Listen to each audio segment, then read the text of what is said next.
Selamat pagi Bapak Ibu sekalian. Wow, saya bersyukur bisa menjumpai Bapak Ibu semua pada pagi hari ini. Kedua kalinya saya melayani di tempat ini, jadi beberapa mungkin juga sudah familiar, tapi beberapa mungkin juga masih ada yang belum pernah kenal. Jadi sekali lagi saya memperkenalkan diri, nama saya Joshua Iwan Wahyudi, bukan Joshua Iwan Yahudi. Sudah berkali-kali ya saya berbagai acara yang kenalin tuh bisa kepleset gitu ya, Joshua Iwan Yahudi. Wah, padahal saya logatnya Jawa banget gitu ya. Nah, supaya nggak bingung ya, panggil saya Iwan saja ya. Iwan artinya inilah pria menawan, Bapak Ibu. Nah, ini istri dan anak saya ya. Ini anak saya, nah, yang dada-dada itu ya. Ditunggunya 14 tahun Bapak Ibu ya, melalui berbagai perjuangan, semua cara sudah dicoba, ganti dokter belasan kali, nggak bisa-bisa, nggak dapat-dapat, Tuhan berikannya normal ya. Jadi ini mujizat, bayi mujizat ya. Makanya saya pelayanan kemana-mana, dari umur 2 bulan Bapak Ibu saya udah ajak kebaktian ya. Jadi kemana saya pelayanan dia pasti ikut, karena harapan saya adalah dia secepat mungkin bisa kenal sama Tuhan yang memberikan dia kehidupan. Nah, itu harapan saya. Jadi makanya sekarang dia udah haleluya itu udah biasa banget gitu Bapak Ibu ya. Nah, hari ini saya akan sharing topik yang diberikan kepada saya adalah mengalami Tuhan. Baru kemarin Bapak Ibu ya, ada orang nanya sama saya, bagaimana caranya mengalami Tuhan? Tuhan itu kan nggak kelihatan. Tuhan itu kan abstrak. Nah, dia bilang kalimatnya gitu, Tuhan itu kan abstrak. Ya, sulit dijelaskan dalam bentuk kata-kata. Jadi kalau mau mengalami Tuhan gimana caranya? Wah, pas banget kemarin saya ketemu orang nanya itu ya, tapi karena bukan jemaat CLCC saya nggak bilang besok datang aja ke rumah Lasem ya, nanti saya dianggap mencuri domba orang kan gitu ya, karena dia dombanya gereja lain ya. Saya cuma bisa jelaskan singkat. Tapi di sini Bapak Ibu saya punya waktu kurang lebih 3 jam katanya untuk bisa menjelaskan. Wah, kok semangat banget Bapak Ibu, Anda sudah bawa bekal makan siang kayaknya ya. Enggak, 30 menit doang Bapak Ibu waktu saya ya, untuk jelaskan bagaimana mengalami Tuhan. Nah, sebelum saya jelaskan mengalami Tuhan, ada satu bagian penting, boleh saya udah dikasih ini ya. Nah, ada namanya piramid iman ya, pyramid of faith, piramid iman ya. Anda jangan pusing dulu ya, lihat gambarnya ya. Beberapa soalnya langsung mengkerut wajahnya ya, apa ini gitu ya.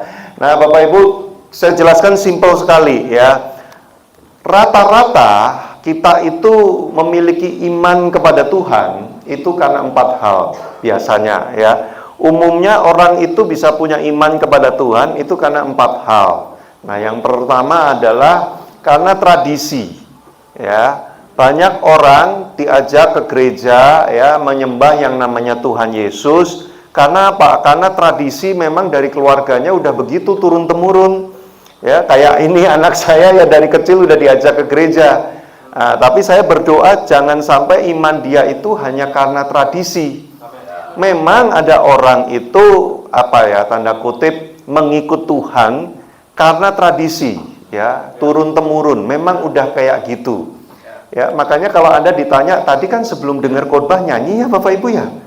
Anda pernah nggak ditanya orang? Saya pernah, soalnya dulu waktu kuliah teman saya yang agamanya lain tanya sama saya, kalian nih kenapa sih tiap minggu kalau di gereja ngumpul nyanyi-nyanyi? Nah, kalau itu ditanya kepada Anda hari ini, kenapa kok Anda nyanyi dulu sebelum dengar khotbah? Nah, beberapa mungkin jawabannya, ya karena udah begitu ya. Ya saya nggak tahu, udah dari dulu pokoknya kita ngumpul nyanyi aja. Nah, itu namanya tradisi Bapak Ibu ya. Kebiasaan yang diturunkan turun-temurun. Apakah itu bisa membuat orang mengalami Tuhan atau mengenal Tuhan? Bisa. Tapi kebanyakan orang seringkali sulit kalau hanya sekedar melakukan tradisi tanpa tahu kenapa dia melakukan tradisi itu. Nah, makanya kapan-kapan memang tolong undang saya agak sering 70 kali lagi gitu ya. Waduh, setahun cuma 52 minggu Pak, diundang 70 kali lagi, mau pakai hari apa gitu ya. Bercanda Bapak Ibu. Tapi kadang-kadang memang perlu ada sebuah pengajaran untuk memberitahu kepada kita kenapa sih kita nyanyi. Kenapa sih kita ikut home? Kenapa sih kita kok perlu memberikan persembahan? Kenapa sih kita melakukan hal-hal yang sifatnya tradisi, yang diturunkan turun-temurun? Karena itu semua pasti ada awalnya kenapa dilakukan, yaitu salah satunya untuk mengenal Tuhan. Nah, tapi saya hari ini nggak jelaskan bagaimana mengenal Tuhan lewat nyanyian, kapan-kapan aja, atau WL-nya aja nanti kapan-kapannya yang khotbah jelasin ya. Nah, tapi ini tradisi itu salah satu cara yang dipakai Tuhan untuk membuat kita bisa mengenal Dia, tradisi. Lalu ada yang kedua, testimoni, kesaksian, cerita orang. Nah, Bapak Ibu, kadang-kadang iman kita tuh dibangun oleh karena cerita orang, betul nggak ya Bapak Ibu ya? Ada teman cerita sama kita, waduh saya sakit, saya udah ke dokter, udah nggak bisa, nggak ada harapan katanya. Tapi kemudian saya diajak satu acara, saya didoakan dalam nama Tuhan Yesus, saya sembuh. Kamu kayaknya juga perlu ikut Tuhan supaya kamu bisa sembuh. Kita akhirnya datang ke gereja. Karena apa? Karena testimoni. Karena cerita orang. Mirip kayak MLM ya Bapak Ibu ya. Kalau Anda diajak presentasi MLM kan gitu ya. Pakai benda ini, barang ini ya. Saya pernah dipresentasikan gitu ya. Nggak usah disebutin barangnya karena membernya mungkin ada di sini kan nggak enak ya. Wah, pakai barang ini, nanti kamu akan awet muda. Dalam 3 bulan kerutanmu hilang. Wah ya, saya pakai. Makanya Anda lihat saya lebih muda kan sekarang. Iya, umurmu memang jauh lebih muda dari saya. Makanya kamu kelihatan. Nah, tapi kan itu testimoni. Membuat orang bisa percaya. Gitu kan. Banyak orang juga mengenal Tuhan karena cerita orang. Nah, makanya kadang-kadang orang suka datang ke gereja. Kalau yang khotbah itu cerita hidupnya dia. Wah saya dulu ya, begini. Wih kita seneng ya, kayak dikuatkan. Itu testimoni Bapak Ibu ya. Lalu yang ketiga apa? Penalaran. Penalaran itu hasil dari kita mikir Bapak Ibu. Tidak bisa mengenal Tuhan tanpa pakai penalaran. Jadi kalau ada orang Kristen suka bilang begini, jangan pakai logika. Udah ikut Tuhan tuh nggak usah mikir. Gimana caranya nggak usah mikir? Anda saya ajak ngomong begini kan bisa ngerti karena Anda mikir kan? Coba kalau Anda nggak mikir, Anda blank, diam gini. Saya ajak ngomong Anda nggak paham. Justru kita butuh penalaran supaya kita bisa mengenal Tuhan. Ya, nah lalu yang keempat, pengalaman. Nah ini dia Bapak Ibu ya. Ada orang imannya dibangun mengenal Tuhan karena memang dia punya pengalaman. Bukan cerita orang, bukan karena tradisi, bukan karena saya pinter, wah mikir, terus ketemu, wah gini, bukan ya. Kalau disuruh mikir ya saya cuma terbatas, bisanya cuma segitu. Tapi saya punya pengalaman bersama Tuhan. Makanya itu yang membuat iman saya kuat. Nah, ada faktor keempat namanya pengalaman Bapak Ibu. Hari ini saya khotbahnya tentang pengalaman. Karena judulnya kan mengalami Tuhan. Tapi yang penting kalau Anda lihat piramidnya Bapak Ibu ya, semua empat-empatnya itu harus, ini saya garis bawahi, harus berdasarkan firman Tuhan yang bawah sendiri itu. Ya. Karena ada pengalaman-pengalaman yang tidak sesuai firman Tuhan. Ada nggak? Ada. Ya, pernah ada orang cerita sama saya, ini testimoni sekaligus pengalamannya dia. Dia cerita sama saya, waduh, Iwan kan, dia panggil saya Iwan gitu ya, Iwan pria menawan gitu kan ya. Nah Iwan, aduh ya kemarin itu ya ada bisnis gini, terus saya itu ya mencobalah saya lakukan beberapa hal dan ternyata beberapa hal yang dia lakukan itu salah gitu menurut firman Tuhan ya, melanggar firman Tuhan. Tapi dia cerita sama saya menggebu-gebu, dia bilang begini, puji Tuhan, Tuhan melindungi saya. Wah ini agak nggak nyambung nih. Bayangkan kalau ada orang cerita sama saya, kemarin itu saya curi duitnya orang, puji Tuhan saya nggak ketangkep, lah kan aneh ya, agak gimana gitu ya. Nah Bapak Ibu, ini adalah pengalaman yang tidak sesuai firman Tuhan. Kalau pengalaman itu tidak sesuai firman Tuhan, Anda pakai untuk dasar kekristenan, kekristenan Anda nanti namanya sesat. Ya. Nanti itu kita bisa mempercayai Tuhan tapi yang salah, bukan itu sebenarnya Tuhan yang benar. Nah, jadi semua empat itu memang harus berdasarkan firman Tuhan. Ya, banyak orang pinter pakai penalaran, pakai kepandaian dia. untuk mencoba mengenal Tuhan. Tapi kalau nggak sesuai firman, jadinya juga sesat nanti. Ya, saya pernah tuh ada orang ngajarin, ternyata roh Tuhan itu ada 7. Wih, roh Tuhan ada 7, saudara ya. Kayak nonton film itu loh, film silat itu loh ya. Ada Butong Pai ya, nanti ada Kunlun Pai gitu ya. Ada 7 roh Tuhan. Kelihatannya seru gitu ya. Terus saya pernah juga dengar orang pengajaran ya. Rupanya di dalam Tuhan itu ada elemen api, ada elemen tanah, ada elemen angin. Wih, ini lama-lama kita kayak filmnya anak kita itu loh Bapak Ibu ya. Film kartun anak-anak itu ya. Ada api, ada angin, apa segala macam. Di Alkitab nggak ada kayak gitu Bapak Ibu. Saking pinternya orang menalar, tapi nggak sesuai firman. Nah, jadi ini piramida ini penting Bapak Ibu ya. Semua ujungnya adalah untuk mengenal Tuhan. Tapi dasarnya harus firman Tuhan. Makanya Bapak Ibu menjadi orang Kristen mendalami firman itu penting. Jangan cuma dengerin cerita orang kesaksian. Memang kesaksian itu seru ya Bapak Ibu ya. Bapak Ibu Saudara, uang saya hilang diambil orang. Saya berdoa 3 jam kemudian ada yang transfer. Jumlahnya sama persis. Seru ya Bapak Ibu ya. Memang cerita-cerita kayak gini seru. Tapi sebenarnya dasar iman kita itu semua harus dibangun atas firman. Cerita-cerita boleh ya. Ibaratnya kalau rumah tuh Bapak Ibu pondasinya ya pondasi kan ya. Tembok itu penting nggak buat rumah? Penting, tapi pondasi dari rumah bukan temboknya. Justru tembok berdiri di atas pondasinya. Nah, iman kita sama. Iman kita harus berdiri di atas firman Tuhan. Kesaksian, pengalaman, penalaran, tradisi itu tembok yang menguatkan iman, tapi harus berdiri di atas firman. Ini penting nih saya sampaikan di awal-awal Bapak Ibu ya. Karena makin kesini kekristenan tuh makin aneh-aneh. Anda merasa nggak sih kekristenan makin aneh-aneh Bapak Ibu ya? Ada aliran begini, ada begitu loh. Sekarang itu yang lagi marak Bapak Ibu, Yesus itu bukan Tuhan. Tapi dia juga bukan manusia. Lah dia siapa? Kok kayak Sun Gokong ini lama-lama ya? Bukan Tuhan juga bukan manusia, siluman dong lama-lama Bapak Ibu ya. Dikatakan Yesus itu sedikit di bawah Tuhan dan sedikit di atas manusia. Walah ya Bapak Ibu ya. Anda kalau nggak kuat dasar firmannya, nanti lama-lama Anda dengar cerita-cerita penalaran, tradisi gereja ini apa, bisa tersesat. Iman Anda menyimpang, menyeleweng. Pengenalan akan Tuhannya bisa salah. Nah ini penting Bapak Ibu saya taruh di awal. Karena saya mau ngomongin tentang pengalaman nih. Nanti ada orang tuh pengalamannya aneh-aneh ya, ada orang, saya dibawa keluar dari tubuh. Memang ada di Alkitab Paulus, tapi cuman Paulus. Rasul yang lain nggak ada. Apa yang membuat kamu yakin banget kamu kayak Paulus? Emang sudah pernah mau mati kayak Paulus? Udah pernah kelaparan kayak Paulus?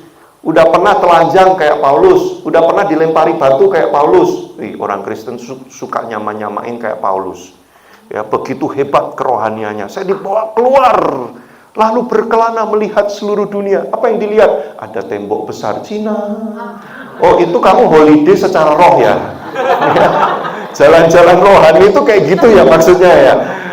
Kepentingannya apa gitu Tuhan sampai keluarkan roh kamu gitu ya. Pasti kan penting banget gitu ya sampai pengalamannya kayak gitu.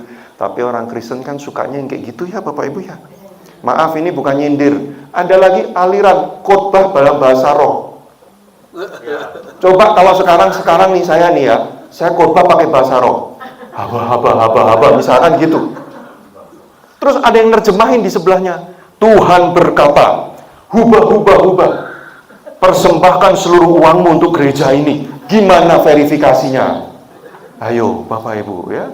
Kan susah. Nah sekarang ini pengalaman tuh aneh-aneh Bapak Ibu.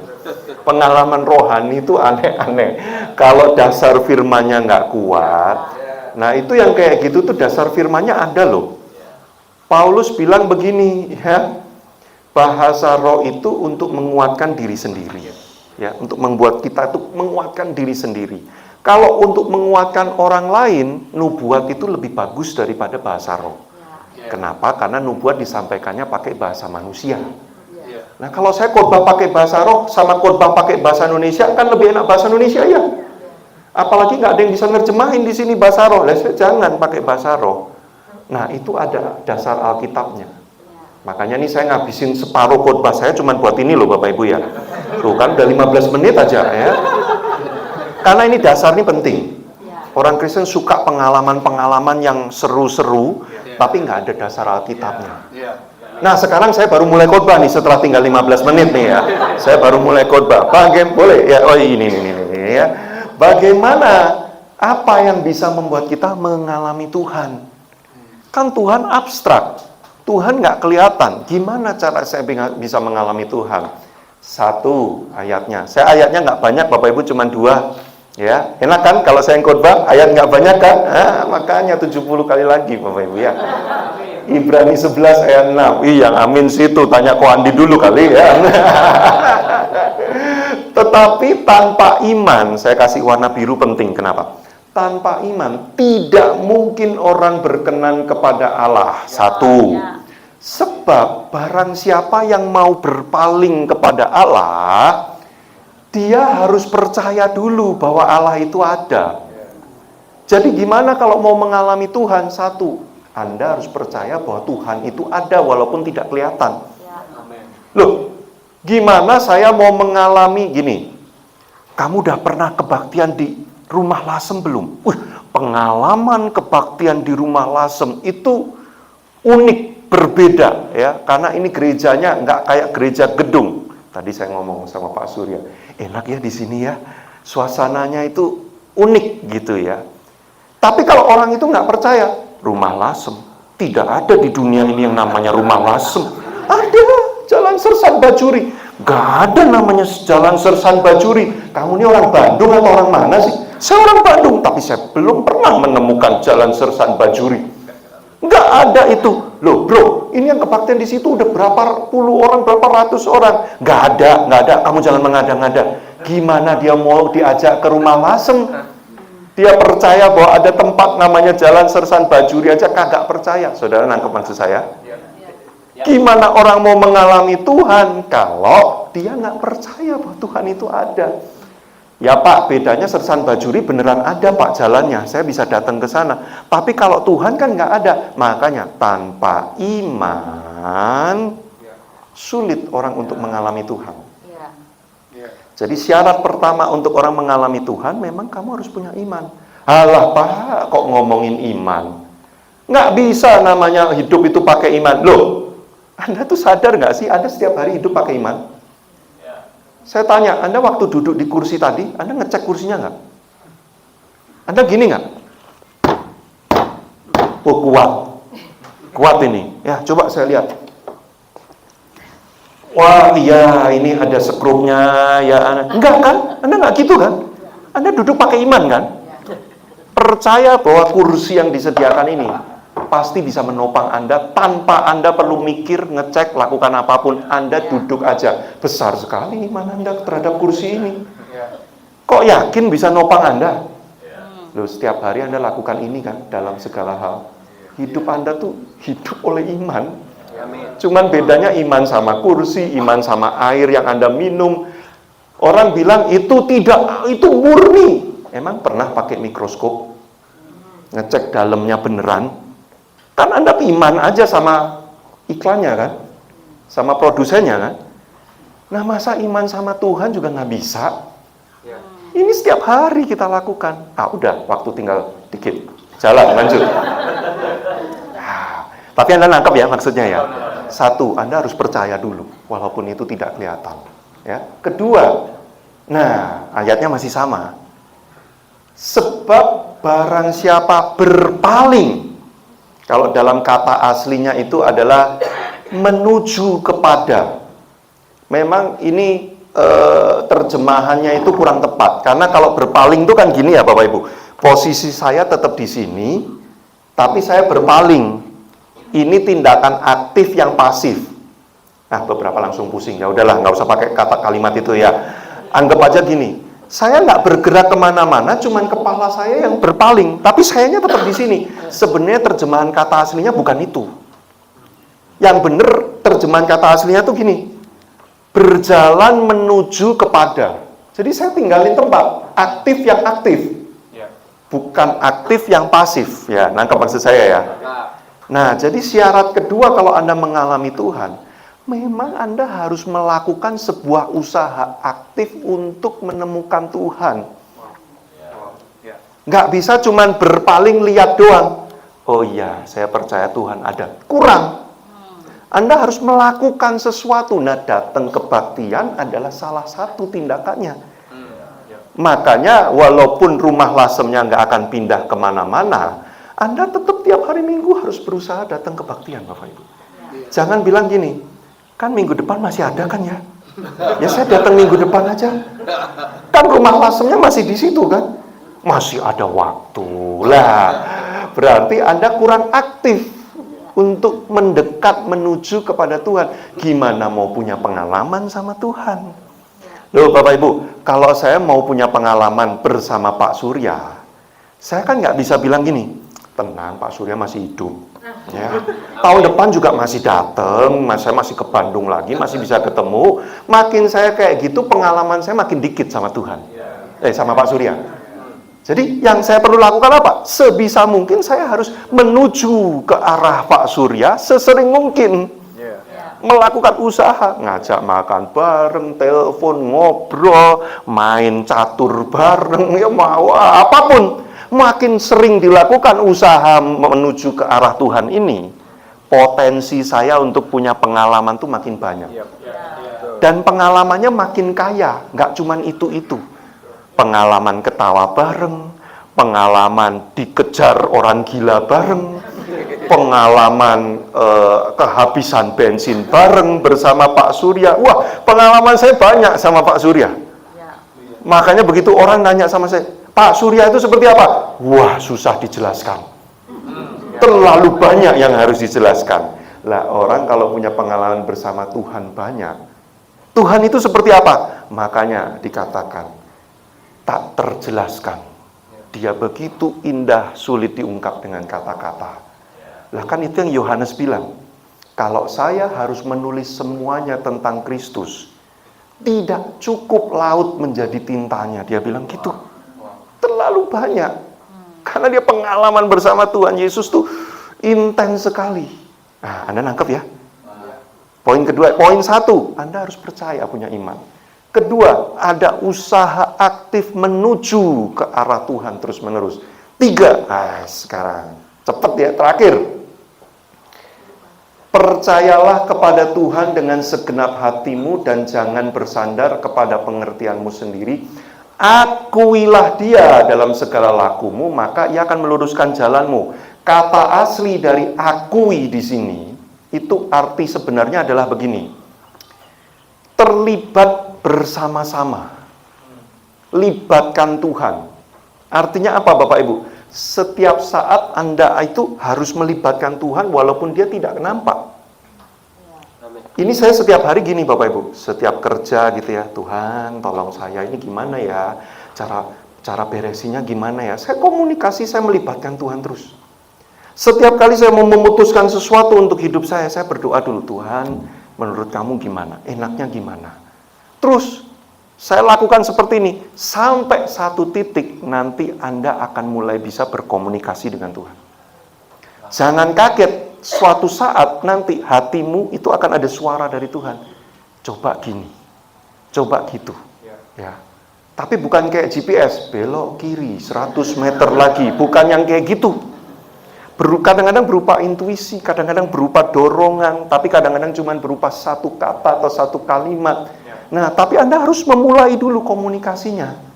Anda harus mulai melibatkan dulu. Ya, makanya apa-apa Bapak Ibu, walaupun Anda itu pinter, pengalaman Anda di dunia ini sudah banyak.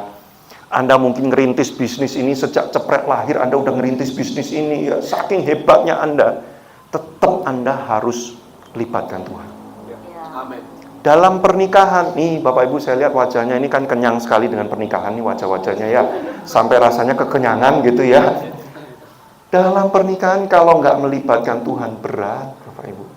Kalau cuma mikir pakai pikiran sendiri berat.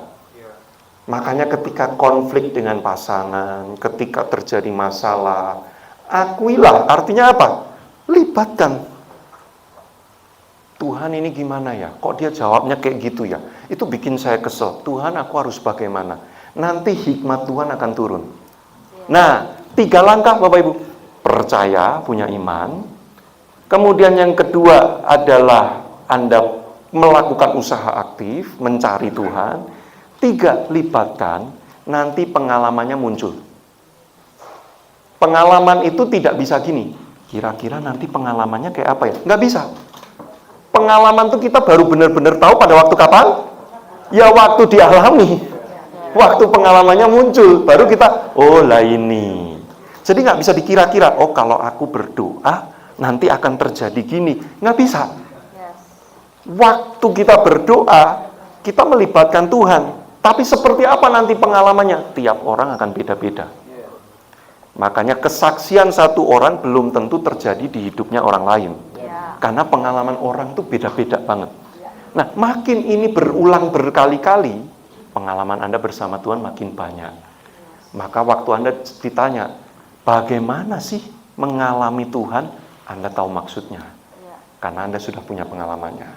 Saudara mau hidup kekristenannya punya pengalaman dengan Tuhan? Yes? Saya tutup dengan slide terakhir. Ya, ini kalimat terakhir dari saya. Pengalaman spiritual itu adalah hasil dari interaksi, bukan hasil dari sekedar eksplorasi.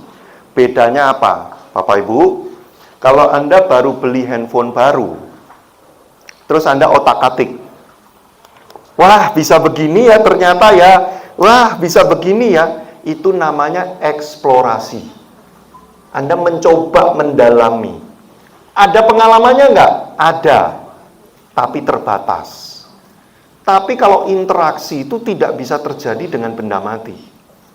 Interaksi itu cuma bisa terjadi dengan sesama pribadi yang hidup.